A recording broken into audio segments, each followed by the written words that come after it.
All right, so let's learn another tag. This one is the image tag. It looks like this, img, and this is for including images. It has the following structure. The opening img tag, it has an attribute called source, src equals, and this equals the URL. This is the URL of the image to download. Remember, we talked about how the web service can serve all sorts of different types of content. If you're going to serve an image, this is how you would do it. You would include it in an image tag in HTML, and you reference the URL.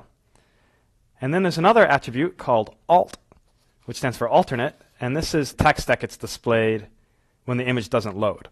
It's required in the sense that HTML parsers will complain at you if it's not there.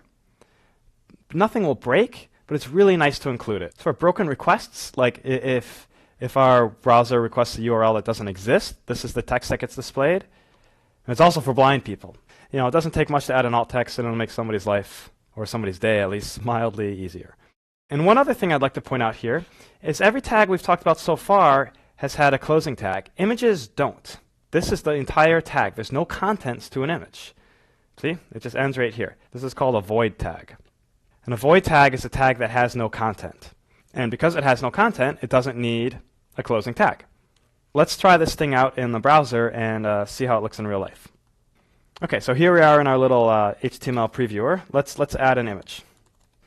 Okay, so we've got our image tag, source equals udacity.com and hipmunk.png. This is our URL of an image that I've prepared for us. We've got some alt text there. Let's go ahead and click update. And ta-da, there's our image. Now, a couple other things we can do. I could put some text here. There's our text. Images just appear in line with text.